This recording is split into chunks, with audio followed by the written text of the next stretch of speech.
চাকরিহারা প্রায় 26,000 শিক্ষক ও অশিক্ষক কর্মচারী কি চলতি মাসে বেতন পাবেন? গত 3রা এপ্রিল সুপ্রিম কোর্টের রায়ের নির্দেশে গোটা প্যানেল বাতিল হওয়ার পর এই প্রশ্ন ঘুরপাক করছে গত কদিন ধরে।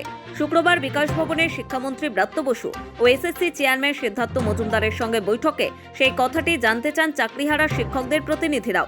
প্রায় 3 ঘন্টা ধরে ওই বৈঠকের পর প্রতিনিধিরা বেরিয়ে এসে বলেন তারা আশা করছেন বেতন পাবেন। বেতন নিয়ে যেটা আলোচনা হয়েছে যে দেখুন, আমাদের তো সুপ্রিম কোর্টের অর্ডার আছে, এখন আপাতত ভাবে যে বেতন চালু থাকবে কিনা সেটা আইনি পরামর্শ নেওয়া চলছে। তবে আমরা দেখেছি স্যালারি পোর্টাল খুলে দিয়েছে, এটুকু আছে, বেতন সাবমিট হবে।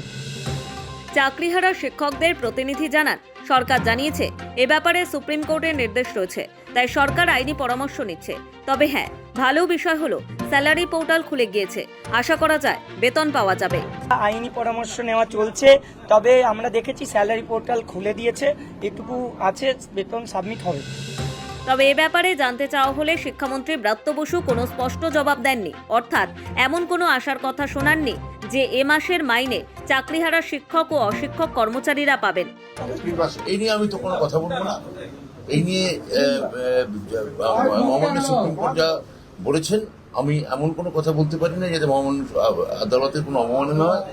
এটা যেরকম আপনারা বুঝতেই পারছেন, আমরা সর্বাত্মকভাবে রিভিউ পিটিশনে যাব, মহামান্য সুপ্রিম কোর্টের কাছে আবেদন করব, এসএসসিও করবে, আমরাও করবো। আমার আশা রাখছি যারা বঞ্চিত যোগ্য শিক্ষক তারাও করবেন। ফলে এটা আমাদের রিভিউ পিটিশন অবধি এটা নিয়ে আমাদের কথা বললে এটা আদালত অবমাননা। তবে ব্রাত্য বসু ইঙ্গিতপূর্ণভাবে যোগ্যদের স্কুলে ফিরে যাওয়ার বার্তা দেন। যোগ্য হলে স্কুলের সঙ্গে যোগাযোগ বিচ্ছিন্ন না করারও বার্তা দেন শিক্ষামন্ত্রী। যত দ্রুত সম্ভবই হয়তো আমরা যাবো। একটা শিক্ষক প্রতিনিধি এসে বলে গেলেন স্কুলে আমি ওদের ফিরতে বলেছি, বিশেষত যোগ্য যারা আছেন। আমি আবার বলছি, আপনাদের মাধ্যমেও বলছি, আপনারা স্কুলে যান, স্কুলের সঙ্গে বিলঙ্গিং, স্কুলের সঙ্গে পজিশন, আপনারা যদি সত্যিই যোগ্য হন, আপনারা অবশ্যই যোগ্য, আপনারা তাহলে স্কুলের সঙ্গে যোগাযোগ বিচ্ছিন্ন করবেন। কেননা এই যে ছেলে মেয়েগুলি তাদের ক্লাস নেই। শিক্ষামন্ত্রীর আগে মুখ্যমন্ত্রী মমতা বন্দ্যোপাধ্যায় যোগ্যদের উদ্দেশ্যে বলেছিলেন তারা যেন স্কুলে গিয়ে পড়ানোর কাজ শুরু করে দেন। শুক্রবার শিক্ষামন্ত্রী ফের সেই আর্জি জানান।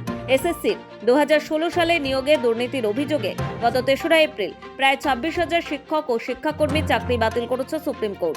তারপর 1 সপ্তাহের বেশি সময় অতিক্রান্ত, এখনও শিক্ষা দফতরের বেতন পাওয়ার নির্দিষ্ট পোর্টালে নাম রয়েছে চাকরিহারা শিক্ষক ও শিক্ষাকর্মীদের। তাছাড়া 2 দিন আগেই মুখ্য সচিব মনোজ পান্থ জানিয়েছেন এখনও কাউকে টার্মিনেশন লেটার পাঠানো হয়নি। তাই অনেকের মতে সরকার সুপ্রিম কোর্টে রিভিউ পিটিশন দাখিল করেছে, সেই শুনানির অপেক্ষাতেই এসএসসি রয়েছে। শীর্ষ আদালত কি বলবে তার উপরই নির্ভর করছে শিক্ষকরা এপ্রিল মাসের বেতন পাবেন কি পাবেন না। সৌভিক সান্যালের রিপোর্ট, সময়, কলকাতা।